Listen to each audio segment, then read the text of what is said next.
Oi, gente, tudo bem? Hoje eu vou falar um pouquinho para vocês das meningites. Tá? Um assunto bem importante na minha hospitalar e é que acontece bastante com os pacientes. O que é a meningite? Então, ela é uma inflamação das membranas que revestem o cérebro e a medula espinhal e geralmente é causada por uma infecção. Então, ela pode ser causada por vírus, bactérias, fungos e protozoários. Os sintomas que podem atingir o paciente são síndrome infecciosa, então ele vai ter febre ou hipotermia, anorexia, apatia, toxemia, síndrome de hipertensão intracraniana ou encefálica, cefaleia, vômitos em jato e também síndrome de irritação do pescoço duro. Então, quando o paciente chega com meningite lá no hospital, ele já vai ter esses sintomas clínicos. E o médico vai observar esse paciente e, dependendo do caso, né, ele já vai ter uma noção de que o paciente está tendo uma meningite, mas para confirmação de resultado, ele pode fazer a coleta de líquor, né, de um material que é coletado na medula espinhal, né, e daí o biomédico vai fazer a análise na microbiologia para ver se está tendo infecção por bactérias, por fungos. Então, vai ser a partir disso. Então, como eu disse, vai ser a coleta de líquor. E primeiro, assim, o interessante é fazer em 3 frascos, tá? Identificados. Mas às vezes os médicos não fazem essa coleta nos frasquinhos separados, eles fazem apenas uma, porque às vezes é bem complicado fazer a coleta, né? É uma coleta difícil. Mas são 3 por quê? Porque primeiro vai fazer os exames microbiológicos, então para analisar a bactéria e tudo mais, para ver o que está causando, qual microorganismo. A segunda amostra vai ser em análises bioquímicas e sorológicas. Então a gente vai ver se a glicose está aumentada, se está diminuída, as proteínas, né?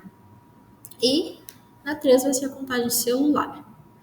Se a coleta for efetuada apenas em um frasco, deve-se realizar primeiro os exames bacteriológicos, seguido do hemato histológico e, por último, o sorológico, e os frascos devem conter o nome e número de registro do paciente. Claro, né? A identificação da amostra é sempre a primeira coisa a ser feita. A estabilidade da amostra. A amostra em frasco estéreo. Ela é estável por até 24 horas em temperatura ambiente. Mas quando está no laboratório, na rotina lá do laboratório, a gente tem vários tipos de amostras que estão lá, de sangue, rotina, urgência, mas chega um líquor. O líquor tem que ser um material assim que tem que ser feito o mais rápido possível, porque é um material de difícil coleta. E como a estabilidade dele é de 24 horas, beleza.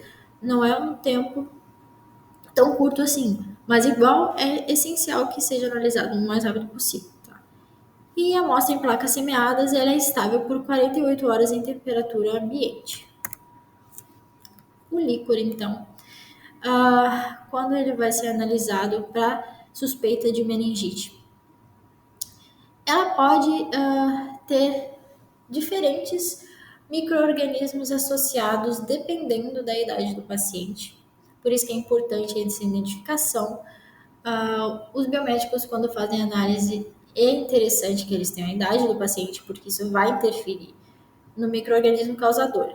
Então, a gente pode ver ali que os prematuros eles vão ter bacilos gram-negativos. Neles são a Escherichia coli, a Klebsiella, Enterobacter, Proteus. Nos neonatos, a gente tem Escherichia coli, Streptococcus agalacti, entre outros. E assim, focando ali nas crianças de 2 meses a 10 anos, são hemófilos, influenza, streptopneumoniae, na série. E nos adultos, a gente tem Streptococcus pneumoniae e na série meningitis. E nos imunocomprometidos, e que isso acontece bastante em rotina hospitalar, tá? Que o paciente ele já está lá na UTI, está internado, então o paciente já está mais debilitado, já está imunocomprometido e ele, por exemplo, tem um HIV. Então o sistema imunológico dele já está baixo. Então a chance de ele ter uma meningite por Streptococcus neoformans é muito grande, porque esse fungo, ele é um fungo, né, que ele vai ser mais fácil assim de atingir o paciente. porque é um esporo inalado, né? Então a gente pode até inalar ele, mas a gente não vai ter meningitidis assim de qualquer jeito. O paciente realmente tem que estar debilitado já. As vias de entrada desse micro-organismo no sistema nervoso central é hematogênica, que é a invasão pelos capilares, ruptura da barreira hematocefálica, a via neural, que é através da via neural, e a implantação direta, então a comunicação com o líquor mesmo, congênita, traumática por fratura de cânio, coluna ou ferimento penetrante. Então, como é que é feito essa cultura do líquor? O mínimo recomendável para isolamento de bactérias é de 2 a 3 ml e para fungos de 3 a 5 ml. Mas às vezes, quando a coleta é complicada, é feito menos, tem menos material. Tá? A amostra deve ser encaminhada mais rápido para o laboratório. Em caso de placas, deve ser aceito somente colônias puras isoladas de um único micro-organismo por exame, sem ressecamento do agar e contendo identificação do paciente. Tá, mas é mais comum ser feito, ser recebido no laboratório em um frasquinho mesmo. Tá? A amostra deve ser semeada por esgotamento em agar-sangue ou agar-chocolate. Isso para a gente identificar o micro-organismo causador. Então, por isolamento. As placas recebidas com características de contaminação em colônias mistas, elas não são processadas, porque isso indica contaminação. Então, a gente tem aqui 2 agars. Do lado esquerdo, a gente tem um agar-sangue. E do lado direito, a gente tem o agar-chocolate, que ele vai ser mais específico para Neisseria.